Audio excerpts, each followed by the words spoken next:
you work with people to give them a sense of resilience. They often can find themselves in situations in which they don't have any idea of what to do because of going through a divorce. But you, on the other hand, have helped a lot of people. But a lot of people may not know who you are.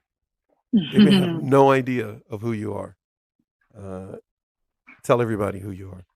Well, so I'm Laila Aiken Ali, a Pakistani. So my dad is from Pakistan, my mom's Italian, and I was born in New York City, the melting pot of America.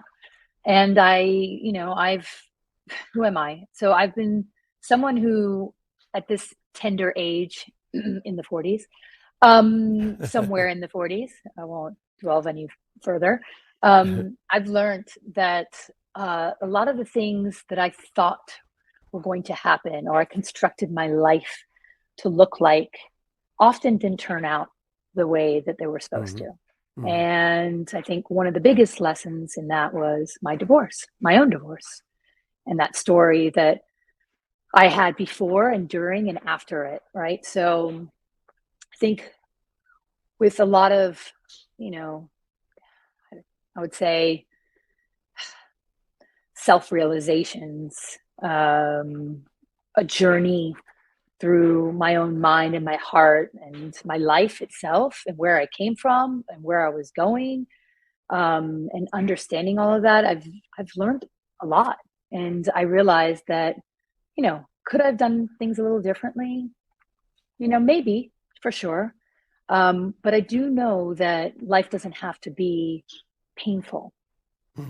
And I think where I came in and understood where that my superpower that I could actually, give to other people was that that hope, that realization that actually this story that they might be living at this moment, as hurtful and painful as it might be, doesn't have to be like that forever. And there are ways to, trust yourself. There are ways to understand who you are better. I mean, I really realize now, and it's, of course, it's easy to say this in hindsight, but divorce is kind of a new lease on life, and I embraced it. Was it easy? No. Was it an easy journey? It was up and down. It was a roller coaster ride for sure, but I embraced it, and I'm better for it. Way better for it.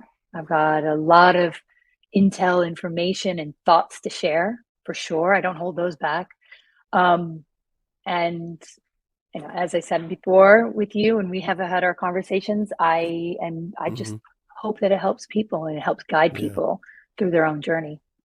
So, resilience. I mean, I feel that it shows up for every single person living on this planet, right? We've got so many things that come uh, up against us, that every day we're making choices and decisions, right? And resilience is about paving forward, just keep going, and knowing that those things might show up and things might happen to block us or to try to block us or to try to maybe, I don't, pivot us or teach us something, but that's actually really important. And so resilience is going, you know what? No matter what comes my way, I got this. Trusting myself. That's resilience, really, at the end of the day. That they're showing up for themselves every day, that they're showing up, to learn, to grow, that they're showing up in their lives and taking action, that they are doing the work, and figuratively too, because as we know, going through divorce or separation, there's a lot of work that's involved in it, right? It's not great work. It's like doing your taxes in a very emotional state over and over again, right? So that's resilience. I mean, the sheer fact that you wake up, show up for yourself, that's resilience. Even when you don't know what the outcome could be, right? There's a certain degree where a lot of people lose hope in one moment or the other, or lose sight of anything that is going for them. All they can see is things that are going against them, right? And oftentimes they have these moments of like, oh my God. But what I see in all that is that they do look for something that's like that, I don't know, that lifesaver, right? Like one little thing, whether it be, I don't know, I have a dinner with some friends tomorrow, or you know what, that person just let me have their parking space. Wow, okay, that's something to be happy about. Let's just hold on to that, right? And I do notice that people are, even though when they're really in the trenches of dread or hurt or pain, they still do find they find that little piece of hope, that piece of light. They end up doing it for themselves. They don't even have to get it pointed out to them. So it's holding on to that and saying, hey, I did find something that I can be happy about. That's something that I can hold on to. And that's super important to recognize that in yourself, right? So we do it operationally and we don't even notice we're doing it. We don't notice that we're doing that. We don't notice that we're having moments of gratitude or thankfulness that something good at little, something little even has happened for us, right? And we just keep on going. Well, that's what's letting you keep on going. That's resilience. A lot of people may not know that that's resilience. Mm. They may not even know that they need to take some time to have a little self-talk so that Mm. they can move toward resilience. What is that phrase? What does that word mean, resilience, when you couple it with self-talk? Hmm. That's a good question. I mean, I think that you are your best cheerleader, always will be. You're the person who knows yourself the most. So where self-talk is incorporated is if you're telling yourself or reminding yourself of those things, right? Or reminding yourself of who you are, um, and constantly doing that, then it helps. It helps you to move forward, right? Because we're all capable. We all have what it takes. We forget that along the way, be it because we've gone through heartache, loss, sadness, adversarial people in our lives or up Right, against us right, yeah. who've had nasty things to say about us that we start absorbing, and our self-worth starts diminishing.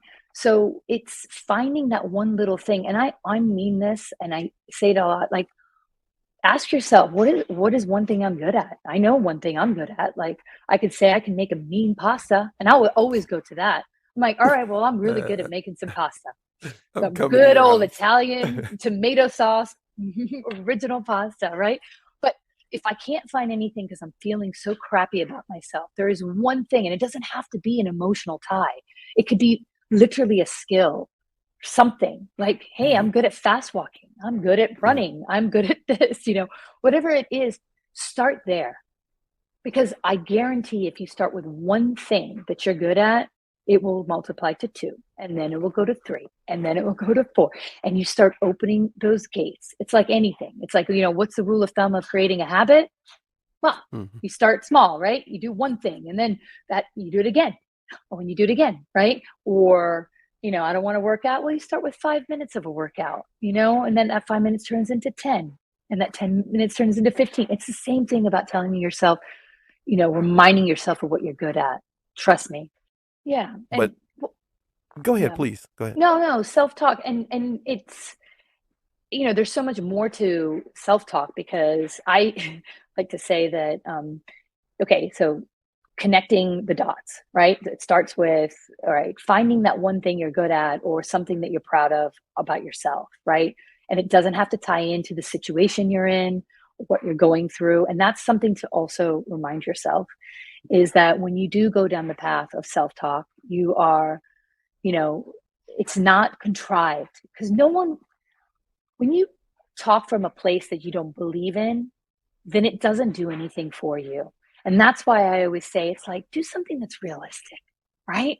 Don't be like, I'm a warrior or, these big things that you're going to say, or like, oh, I'm a beast of a person. I mean, Mhm, come on. Like, you have to get there mhm. in baby steps, right? You're not, recognize where you're at in the process is very important.